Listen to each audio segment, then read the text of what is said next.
Ito pong si Congressman Abante ay may matinding birada sa mga pahayag nitong si Duterte. Kasi nga kung matatandaan nyo, di ba nagbitaw nga itong si Duterte na wala siyang pakialam dun sa mga kriminal. Ano po mga kababayan? At hahayaan na lamang po niya yon na bawian ng buhay. At kung titingnan din natin, di ba kahapon habang tinatanong, etong si Duterte about mga kababayan dun sa Kian de los Santos, di ba wala siyang maisagot na maayos hanggang sa nagagalit na siya at na high blood na siya. Mga kababayan, ngayon, eto pakinggan natin yung buwelta ni Congressman Abante sa mga naging pahayag nitong si dating Pangulong Duterte dyan po sa Senate hearing, dyan sa Senado. So ngayon, ito i-play na po natin. Good afternoon po, Earl po from IBC. Kung Benny, nasabi nyo kanina, balikan ko lang, sa halip na parang maging in sake of the truth, parang naging pagbabago ng katotohanan yung mga testimonya ng dating Pangulo, sir. Yun na din po ba yung treatment nyo doon sa nangyari, sir, na a-admit niya na meron niyang death squad, tapos mamaya i-retract niya ulit pag nilinaw ng mga senador? Kaya nga, ginawa niya ng katawa-tawa ang Senado. Saan ba kayo nagkatala, mga kababayan? Partida yun ha. Naka-take out po. Sinumpaan niya, mga kababayan, yung mga salaysay niya na binibitawan doon po sa Senado. Hindi po yan katulad na nagsalita siya sa media, in-interview siya, magpapatawa siya doon. Kung ano-ano mga pagpapatawa ang gagawin niya. Iba po yung sa Senado kasi unang-una, bago siya nagsalita doon, nanumpa muna siya. Mga kababayan, nag-take out po siya. So lahat ng sasabihin niya doon, talagang malaki ang tsansa na totoo. Kaya ang ginagawa niya, mga kababayan, kapag ka nadudula siya na iidawit niya si Bato de la Rosa, maya-maya babawiin po niya. Kasi nga, mga kababayan, ginagawa niya lamang laro yung pagpunta niya doon sa Senado. Hindi niya alam lahat ng bibitawan niyang salita doon, malaki ang maitutulong sa ginagawang investigasyon ng ICC, mga kababayan, at saka ng ating mga otoridad. Ano po, so ngayon, i-play na po natin itong sagot ni Congressman Abante. Also, sir, dito sa pagdinig kasi sa Quadcom, sinesentro nyo, nakita ng publiko na sinesentro sa yung mga EJK victims as biktima, pero sa Pangulo sila ay collateral damages. Sa akin, palagay ko hindi niya na masasabi yung nasa under oath siya. No? Nabiro ito eh. Inamin niya na meron DDS. Sinabi na collateral damage ito. So, let us talk on the extent of the collateral damage. Tandaan nyo, yung Kian de los Santos at yung iba pa na mga biktima ng drug war, mga kababayan, sinabi mismo ni Duterte na yun ay mga collateral damage.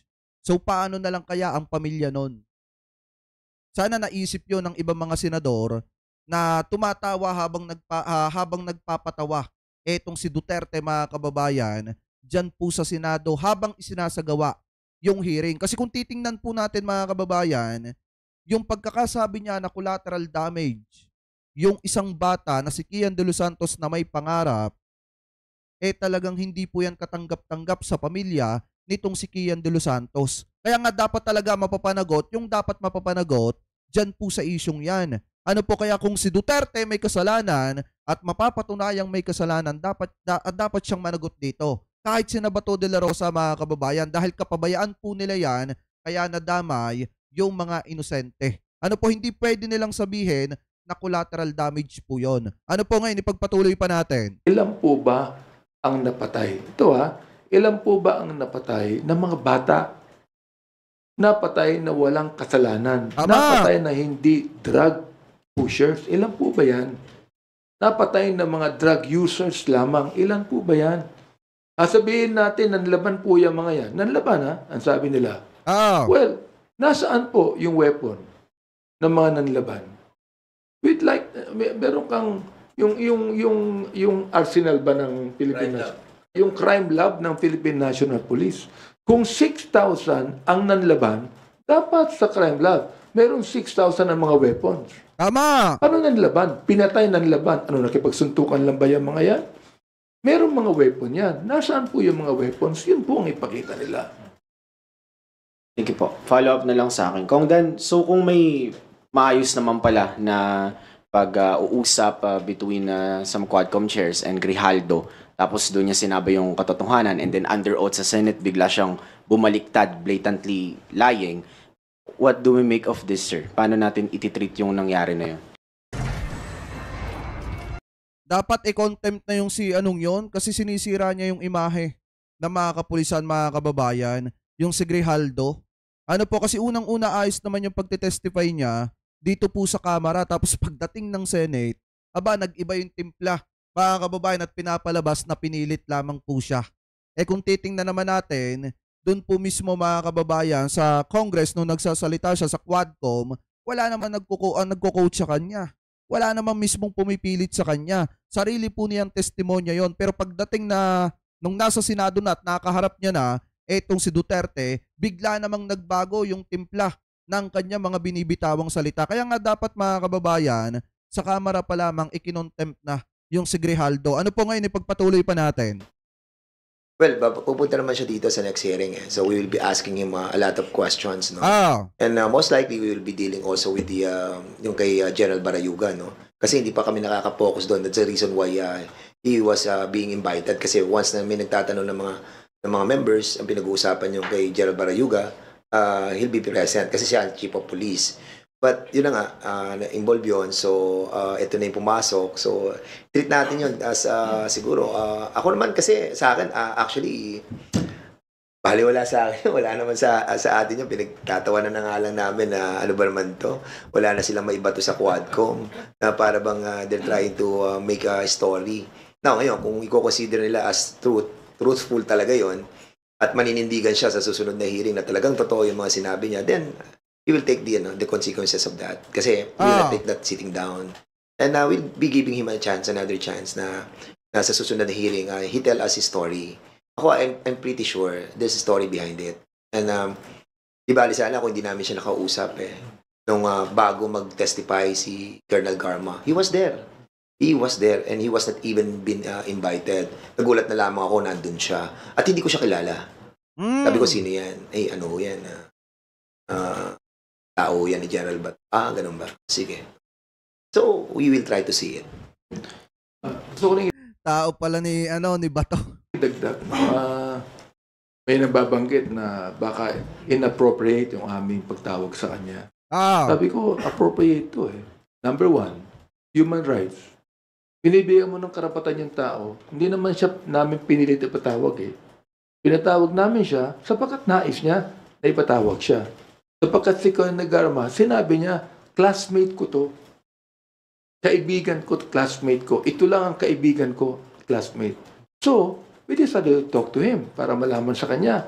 Ito hindi ko alam kung taktika yung ginawa niya eh. No? Pero ito yun siya ang Chief of Police sa Mandaluyong. Napatay si General Barayuga. Nasaan ang report? Wala. Walang report. Walang police report. Siya ang Chief of Police ng Mandaluyong. Walang police report. Anong ibig sabihin ito? Ang sabi ni Colonel Garma, marami siyang alam. Anong ginawa niya? Yung mismong kaibigan niya at classmate niya, nilaglag niya. Yun ang problema doon. Hindi ba? Hindi, kasi nga kung bata ni Bato de la Rosa, mga kababayan, etong si Grijaldo, talagang mababago yung kanyang testimonya dyan po sa Senado. Ano po, kasi naando dun si Bato de la Rosa, mga kababayan, na kung tutusin, dun po sa hearing na yan sa Senado, na isinagawa na kung saan nag-iimbestiga sa inaakusa laban sa'yo. Hindi lang laban sa'yo, kung hindi laban din sa mga kapartido mo't kasamahan mo. Kaya nga mga kababayan, kung titingnan natin, yung nangyaring hearing sa Senado, moro-moro lamang yon. Hindi na nakakapagtaka kung bakit bumaligtad ang testimonya nitong si Grijaldo at pinalalabas na inudyukan lamang or pinilit lamang ni Congressman Abante at saka ni Congressman Dan Fernandez na magsalita dyan po sa Quadcom. Kasi kung titingnan natin, kung bata pala talaga ni Bato yan, natural magbabago ang testimonya niyan. Ano po ngayon, ipagpatuloy pa natin. Actually, sinabi nga niya doon sa hindi naman daw niya kaibigan. Parang ang pagkakasabi niya, classmate lang ako. Parang natatandaan ko yung sabi niya, classmate lang ako wala ko alam dyan. Mga ganon. So, ako nung marinig ko yun, sabi ko, sa sarili ko, wala to. So, the betting stopped. Sabi ko ganon. So, I went out. Tapos si Benny, sumunod na rin. So, yun yung story doon. So, I hope lumiwanag yung kanyang kaisipan. Kasi nga, Wala naman siya sa story eh. Doon sa buong concept na inimbestigahan namin eh. Doon lang siya sa isang peripheral issue. Yung kay Barayuga. Di ba? Doon lang siya nakasama. Nagugulat kami at nakikisaw siya sa isang bagay na hindi naman siya involved. Kongs, last from me. Grabe. Nawawala yung signal ko. Ay guys, shoutout. Kung Benny, dun sa pagdinig, na-mention ng dating Pangulo yung termination, yung tutudasin kita. Na-mention niya as viable option yung pagpatay straightforward as form of, eradicating drugs or other criminal act. Pero bilang chairman po ng Committee on Human Rights, ano pong weight na ninormalize supposedly ng Pangulo yung ganong approach? Unang-una, again, salamat at binanggit niya yan, no? Salamat, gano'n ang sayang. Ay guys, shoutout. Pasensya na kayo, naglalag tayo. Hindi ko alam kung bakit. Sinagad na natin yung pero mahina pa rin. Anyway, pagpatuloy pa natin. Attitude niya. Terrible, kung ganun po ang utak ng isang leader ng bansa. May kawawa ang buong bansa. Di ba? I mean, look binanggit din ni Tony Del Giorno. Nabanggit po namin yan sa Jack Quadcom yung neutralize. Diba? Yan. Yung neutralize, negation. Na ang sinasabi, kill. Kahit po si Canes Pinedo, sinabi niya, kill din yun Kahit na po ang PIDEA, sinabi nila, kill din ang ibig sabihin nun Tinignan ko yung Webster's Dictionary, ano nakalagay? Kill din ang nakalagay doon. Oo. Tapos, binanggit ni Senator Bato, hindi naman po sa aming rule, kill yan. Arrest. Diba? Ba't hindi arrest ang tawag? Bakit neutralize? Sana i-arrest ang tawag sapagkat dapat lang arrestuhin. Due process Di ba? Kahit suspect yan, nakalagay sa ating konstitusyon. A suspect is not guilty, di ba? Is innocent unless proven guilty. Tama. Alam po ng taong bayan yan So arrestuhin natin. Ikorte natin ito. Ikulong natin kung kinakailangan. Pero sasabihin niyo sa akin, arrest? Pinapatay na agad Yun po ang question dyan, mga kaibigan. Kaya nga mga kababayan, di ba kung titingnan natin, eto yung sinasabi ko sa inyo kanina Kung ang sinasabi ni Bato de la Rosa, yung neutralize sa kanila mga kababayan, arestuhin yung kriminal, iba yung pagkakaintindi ng mga nasa sa baba nila, ng mga pulis na sumusunod po sa kanila. Kasi kung titingnan talaga natin, pag sinabing neutralize, ibig sabihin yan mga kababayan, tsugiin. Yung mga tao na naa-allege sa ipinagbabawal na bato. Kaya kung titingnan natin, maraming pulis ngayon ang na-dismiss sa serbisyo, marami tayong mga kababayang pulis ang nagdudusa.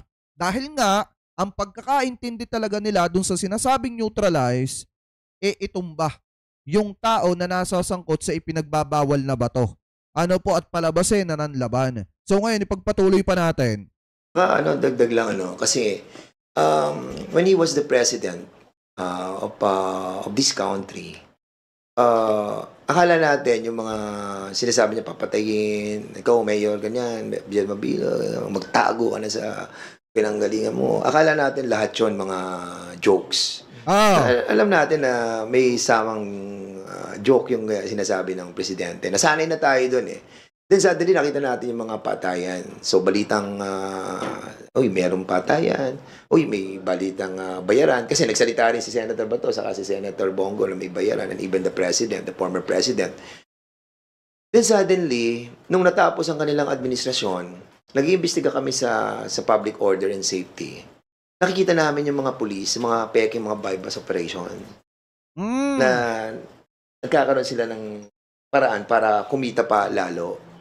So, hanggang dumating kami dito sa issue natin na pinag-uusapan sa Pogo, sa PJK, then suddenly, lumabas na to nung kay Garma na may nagsalita na officially sa Kongreso.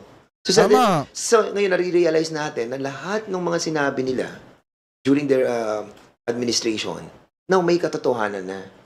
Dahil somebody testified under oath dito sa Kongreso. At it was corroborated by so many people.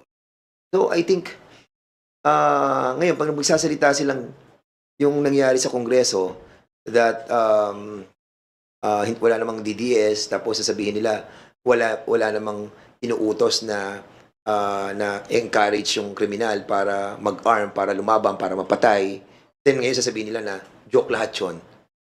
Ang taong bayan hindi na maniniwala. Tama. Hindi na talaga maniniwala ang taong bayan. Kasi unang-una, mga kababayan, may nag-testify na laban kay Duterte at yung nag-testify laban kay Duterte ay si Garma na malapit kay Digong. Hindi lang naman kasi si Garma, mga kababayan, ang nagsasabi na malapit etong si Garma dito kay Duterte. Kung hindi, mga kababayan, ang mga nagsasabi niyan ay yung mga inappoint ni Duterte, na talagang pinagkatiwalaan niya nung panahon, mga kababayan, na siya po ay nasa kapangyarihan. Katulad ni General Albayalde, katulad nitong sina Ramon Tulfo, mga kababayan. Iba mismong sila nagsasabi na malapit etong si Garma dito kay Duterte. Kaya talagang lahat ng bibitawan ni Garma na mga salita o mga salaysay na sinumpaan niya, mga kababayan, paniniwalaan ng taong bayan yan.